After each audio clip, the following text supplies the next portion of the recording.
میرے آقا کریم صلی اللہ علیہ وسلم نے قریب بلایا اور بلانے کے بعد پوچھا میرے غلام بتاؤ کیسی گزر رہی ہے؟ آنکھوں میں آنسو آ گئے، عرض کرنے لگے یا رسول اللہ محلے میں خاندانی بھی ہیں، رشتہ دار بھی ہیں، ہمسائے بھی ہیں، میرے اپنے بھی ہیں، لیکن آقا کوئی پوچھتا نہیں کیسی گزر رہی ہے۔ اور یا رسول اللہ غریبوں کا کیا گزارنا ہوتا کہ نہیں؟ کیسی گزر رہی ہے یہی پوچھتے ہیں سب، کیسے گزارتا ہوں کوئی پوچھتا نہیں۔ عرض کہ یا رسول اللہ تنہا غریب۔ ابھی میرے آقا گفتگو کر ہی رہے ہیں کہ جبریل امین میرے سرکار کی بارگاہ میں تشریف لاتے ہیں، عرض کرتے ہیں یا رسول اللہ جس اپنے غلام سے آپ بات کر رہے ہیں اے آقا کل ظہر تک اس کا انتقال ہو جانا۔ یا رسول اللہ یہ مر جائے گا۔ اللہ اکبر۔ حضور نبی اکرم صلی اللہ علیہ وسلم کی بارگاہ میں پیغام دیا اور چلے گئے۔ اب آقا کو تو معلوم ہے کل تک اس کا انتقال ہو جانا ہے، اپنے غلام کے اور قریب ہوئے اور فرمایا اے میرے غلام بتا تیری زندگی کی کوئی بڑی ایسی خواہش کوئی آرزو رہی ہو جو آج تک تیری پوری نہ ہو، بتا تیری اس خواہش کو پورا کیا جائے۔ غریب پھر رونے لگا، یا رسول اللہ غریبوں کی کہاں آرزویں اور خواہشیں ہوتی ہیں؟ اے آقا یہ تو آپ کی مہربانی ہے کہ آپ ماں سے زیادہ خیال رکھتے ہیں۔ اللہ اکبر۔ آقا نے فرمایا کہ بتاؤ اگر کوئی خواہش ہو اسے پورا کیا جائے۔ عرض کرنے لگے یا رسول اللہ اے آقا میں اس قدر غریب ہوں، غربت کی وجہ سے ایک خواہش تو میری یہ ہے کہ اے آقا میں نے زندگی میں کبھی میٹھا کھا کر نہیں دیکھا۔ اندازہ لگائیں کس قدر غریب ہوں گے، جبکہ مدینے کے اندر تو کھجوروں کے باغات رہتے ہیں۔ عرض کرتے ہیں آقا غربت نے ایسے پنجے گاڑے کہ آج تک کبھی میٹھا کھا کر نہیں دیکھا، اور اے آقا دوسری خواہش یہ ہے کہ میں جوان بھی ہوں اور آپ کا غلام بھی ہوں۔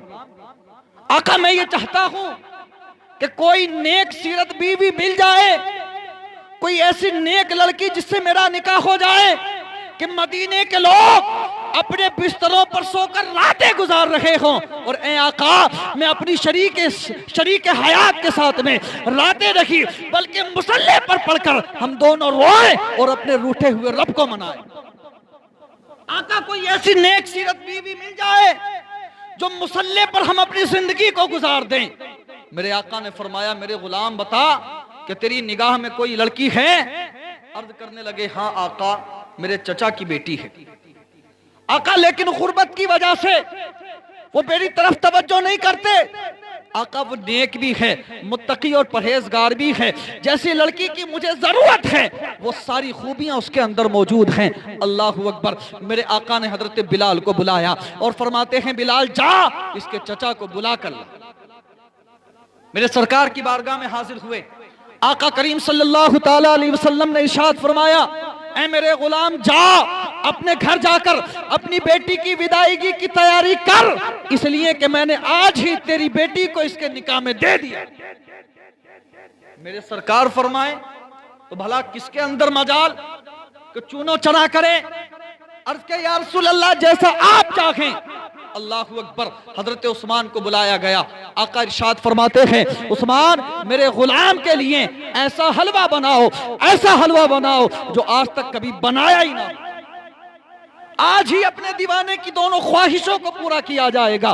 اللہ اکبر۔ میرے آقا نے حضرت عثمان غنی کو بلوایا اور بلوانے کے بعد کسی کی ذمہ داری پر چارپائیاں سونپ دی، کسی کی ذمہ داری پر برتن سونپ دیے، کسی کی ذمہ داری پر کپڑے سونپ دیے، کسی کی ذمہ داری پر چادریں سونپ دی، اور دیکھتے ہی دیکھتے تھوڑی ہی دیر میں جہیز کا سامان بھی جمع ہو گیا، نکاح ہو جاتا ہے، حلوہ سامنے رکھا گیا۔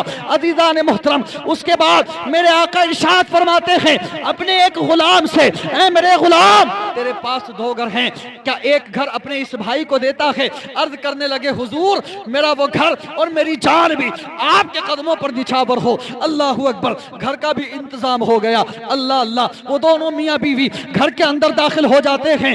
آقا کریم صلی اللہ علیہ وسلم نے اپنے ایک غلام کی ڈیوٹی لگا دی اور آقا فرماتے ہیں اے میرے غلام کل عصر تک اس کے دروازے پر رہنا، اگر اندر سے رونے کی آواز آئے تو مجھے فوراً اس کی خبر کر دینا، مجھے فوراً خبر کرنا۔ اللہ اکبر۔ عزیزان محترم چلے گئے دروازے پر، لگا رہے ہیں چکر، کبھی ادھر کبھی ادھر، کبھی ادھر کبھی ادھر۔ ظہر کا وقت گزر جاتا ہے، عصر کا وقت آ جاتا ہے، میرے نبی کے غلام نبی کی بارگاہ میں حاضر ہوتے ہیں۔ آقا نے پوچھا اے میرے غلام بتاؤ کیا ہوا، کیا اس گھر کے اندر سے رونے کی آواز آئی؟ عرض کرتے ہیں اے آقا اس گھر کے اندر سے ابھی تو رونے کی آواز نہیں آ رہی ہے، میں نے دیکھا ان کے باتیں کرنے کی آواز آ رہی ہے، مسکرانے کی آواز آ رہی ہے، ان کے ہنسنے کی آوازیں آ رہی ہیں۔ میرے نبی نے مصلی بچھایا، پیشانی کو رب کی بارگاہ میں رکھا اور رکھنے کے بعد میں عریضہ پیش کیا، اے میرے مولا، اے پاک پروردگار عالم، تیرے ہر کام میں حکمت ہے، تیرا وعدہ تھا ظہر میں اس کا انتقال ہو جانا ہے، لیکن اے میرے رب وہ ابھی تک زندہ ہے، ماجرا کیا ہے؟ اللہ اکبر۔ رب تبارک و تعالیٰ کی بارگاہ سے پیغام آتا ہے، اے میرے نبی، اے میرے رسول، ہاں تقدیر کا لکھا ہوا تو یہی تھا کہ ظہر تک اس کا انتقال ہو جانا ہے۔ میرے آقا نے سوال کیا، مولا پھر کیا ہوا جو یہ ابھی تک زندہ ہے؟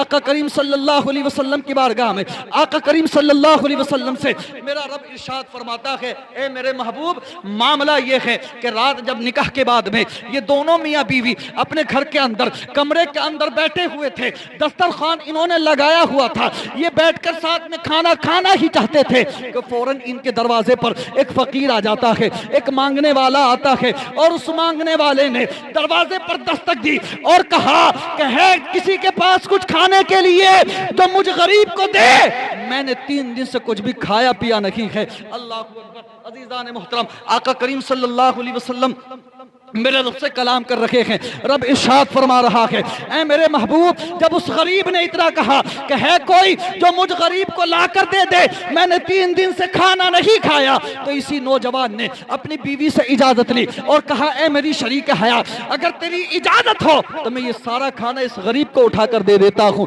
اللہ اکبر۔ عزیزان محترم، رب ارشاد فرما رہا ہے، اے میرے محبوب اس غریب کو اس نوجوان نے کھانا اٹھا کر دے دیا، اس غریب نے کھانا لیا اور کھانا لینے کے بعد میں رب تبارک و تعالیٰ کی بارگاہ میں دعا کی، یعنی میری بارگاہ میں اس نے دعا کی کہ اللہ تبارک و تعالیٰ تم دونوں کے جوڑوں کو سلامت رکھے، رب تبارک و تعالیٰ تمہاری نسل سے نیک اولاد پیدا فرمائے۔ میرے محبوب لکھا ہوا تو یہ تھا ظہر تک انتقال کر جانا ہے، لیکن اس میرے غریب بندے نے جب ان کے لیے دعا کر دی تو اس کی دعا کی برکت سے میں نے ان کی تقدیر کو بدل دیا، میں نے ان کی تقدیر کو بدل دیا۔ تو اندازہ لگائیں اللہ تبارک و تعالیٰ کی راہ میں خرچ کرنے والوں کو اللہ تبارک و تعالیٰ کس قدر عطا فرماتا ہے، اور بعض اوقات رب تبارک و تعالیٰ تقدیر کو بدل دیتا ہے۔ عزیزان محترم، مرنا لکھا ہوتا ہے، رب تبارک و تعالیٰ اسے حادثوں میں تبدیل فرماتا ہے۔ آج جس قدر ہم دنیا دار ہوتے چلے جا رہے، ہمیں آخرت کی کوئی پرواہ نہیں، کوئی احساس نہیں۔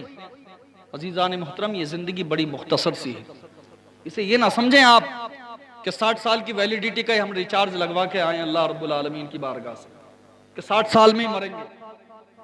آپ نے دیکھا نہیں یہ فصلیں روزانہ کٹ رہی ہیں، آپ روزانہ مسجدوں کے میناروں سے آواز سنیں آج فلاں کے عزیز کا انتقال ہو گیا، آج فلاں کا انتقال ہو گیا۔ ایک دن ایسا آئے گا کہ ہمارا بھی اعلان مسجد کے مینار سے ہو جائے گا کہ صاحب ان کا بھی انتقال ہو گیا۔ تو سمجھ رہے ہیں یہ دنیا ہے، جو جتنا بڑا دنیا دار ہوا اللہ تبارک و تعالیٰ کا وہ فرما بردار نہیں ہوا بلکہ نافرمان ہوا۔ اللہ قرآن میں ارشاد فرما رہا ہے کل من علیہا فان ویبقى وجہ ربک ذو الجلال والاکرام، ساری کائنات فنا ہو جائے گی، باقی رہنے والی ذات اللہ تبارک و تعالیٰ کی۔ اللہ سے دعائیں کیا کریں کہ مولا تعالیٰ میں ہر طرح کی تکلیف و پریشانیوں سے نجات عطا فرمائے، اور ماں باپ کی خدمت کیا کریں۔ اللہ نے یہ دولت آپ کو دی ہے، آپ بازار سے جا کر ہر دولت کو خرید کر لا سکتے ہیں، لیکن ماں باپ کا پیار خرید کر نہیں لا سکتے۔